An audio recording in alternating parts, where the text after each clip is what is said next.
ආයිබෝවන් දැන් මගේ තුන්වෙනි දේශනාව විදිහට මම ඉදිරිපත් කරනවා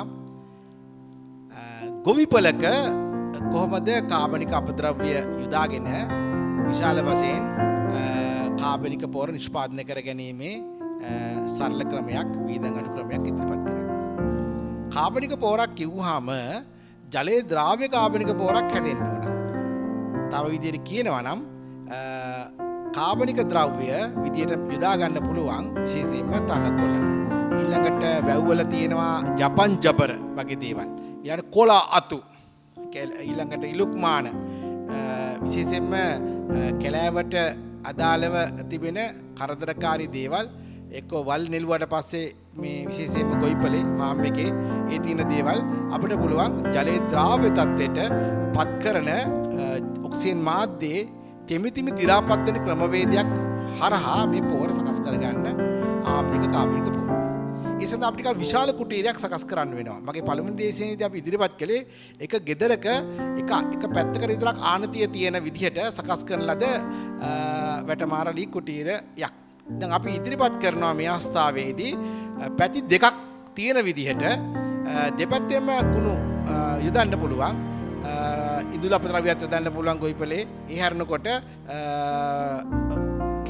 ඉලුක්මාන තනකොළ වල් පෙළ ඇටි හා නොයෙකුත් දේවල් කොළ අතු වල දේවල් ඔක්කොම දේවල් මේකට දෙපැත්තෙම යොදන්න පුළුවන්.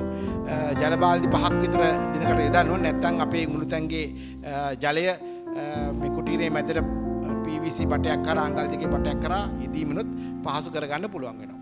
එතකොට මේක කුටීරේ සකස් කරන්න පුළුවන් ආකාරය මම දැන් රූප සරහන් ආකාරය මම ඉදිරිපත් කරනවා. පැති දෙකකට සකස් කරන විදිහට කෝඤ්ඤ 6ක් ගහලා මේ කියන රූපේ විදිහට සකස් කර ගන්නවා. ඊට පස්සේ ගඩොල් වලින් මැටි වලින් තමයි මේක බඳින්නේ.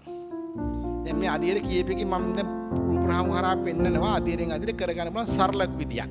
මේ රූපරාම අපි පෙන්වන්නේ ඔබතුමාලාට අපගේ උපදෙස් නොමැතිව වුණත් මේකේ කොපි කරලා කරන්න බලන් අධීර ටික පෙන්වුම් කරන්න තමන්ටම මේ රටේ ඉන්න 2 ලක්ෂයක් ජනතාවට විශේෂයෙන් ගොවිපළවල් ආශ්‍රිතව විශාල ඉඩමක් තියෙන අයට තමාගේ කැලිකසල බාහිරට දාන්න අවශ්‍ය නැහැ, පාට දාන්න අවශ්‍ය නැහැ, ගිනි තියන්න අවශ්‍ය නැහැ. ඒකෙන් හොඳ කාබනික පොරක් හදන්න ඕන. එතකොට දැන් අපි මම පෙන්වුම් කරනවා මේ අධීර විදියට දෙපතර ආනතිය තියෙන විදිහට දැන් ගඩොල් වලින් මේ විදිහ නිර්මාණය කරනවා. ඊට පස්සේ පස් යොදනවා. ඊට පස්සේ මැටි ගානවා දෙපැත්තින්ම ඊළඟ රූපරාමයෙන්. ඊට පස්සේ පොලිතින් එකක් දානවා. නැත්නම් වතුර වැටිලා ඇතුලේ මඩ හතරට වතුර රිංගලා ගිහිල්ලා විශේෂයෙන්ම පණුවෝ එහෙම නැත්නම් මේ මැසි වතුර බෝ වෙන්න පුළුවන් කුටීරයක් හැදීම වැළැක්වීමට වැඩිපුර වතුර ආනතියෙන් ගලාගෙන බහිනවා පොළොවට. ඉතින් මේ ආකාරයට අපිට පුළුවන් වෙනවා වටේ වැටමාරලි ටික සකස් කරන්නේ. වැටමාරලි හැම විටම අර ඉන්ධන එක පැලවෙන්න තමයි සකස් කරගන්නේ පොළොවට ඉන්ධන කොටස. ඇතුල් පැත්තෙන් තමයි වැටමාරලි ගැට ගහගෙන යන්නේ. එතකොට එක වැටමාරලි දෙකක් අතර තියෙන අඟලක විතර පරතරයක්. මේ හරහා ඉතා වේගෙන් සුළං එනවා වත්තේ. එතකොට ඇතුළට වත්තේ සුළං කියලා මේ තෙතමන ඉවත් වෙලා යනවා. නිතර තෙමිතිමි වේලනකොට තමයි මේ දි รา පත් වීම සිද්ධ කරන්නේ.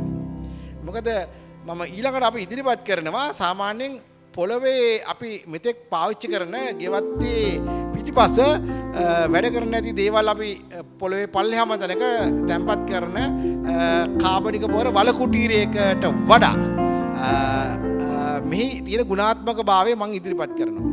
සාමාන්‍ය වල කුටීරයක් කියලා කිව්වහම ඒ වල කුටීරයේ අපි කරන්නේ ගෙවත්තේ සියලුම අපද්‍රව්‍ය ටික තල්ලු කරනවා, ගඳ ගහන ඒවා ඔක්කොම ටික ගේ පිටිපස්සේ කුණු වලකට දානවා.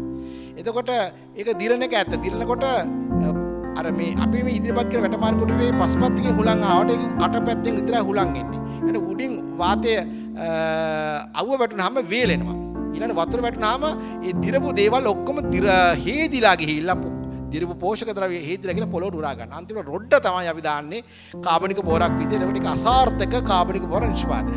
ඒක නිසා තමයි කියන්නේ මෙවැනි කුටීරයක් සකස් කරලා වහලා සකස් කරලා ඉවරලා මේකට කාබනික අපද්‍රව්‍ය දාලා ජලයේ දාලා නිතර තෙමිතිමි දි รา පත් වීම තමයි කරන්නේ. තෙමෙනවා වටේ තියෙන වාතයෙන් වේලෙනවා. තෙමෙනවා වේලෙනවා. එතකොට ඉතා ඉක්මනින් දි รา පත් වෙනවා. ශීඝ්‍ර දි รา පත් වෙනවා. වර්ෂා වැටුණත් ඒ දි รา පත් වෙච්ච කාබනික අපද්‍රව්‍ය අර්ධයක් හරි වර්ෂාන්ට සේදී යාම වැළකෙනවා. එතකොට සාමාන්‍ය බිම් කුටීරයක වෙන්නේ පලාතෙම තියෙන වතුර ටික අර අපේ ගෙදර පිටිපස්සේ තියෙන ගොවිපළේ පිටිපස්සේ තියෙන මේ අර කුටීරේ සම්පූර්ණ වැහිලා ඒ හේදිලා යාම තමයි සිද්ධ වෙන්නේ දි รา පත් වෙච්ච කාබනික අපද්‍රව්‍ය. මෙහිදී වෙන්නේ එහෙම හේදිලා යන්නේ නැහැ වර්ෂාවට. අවුවට වේලිලා යන්නේ නැහැ.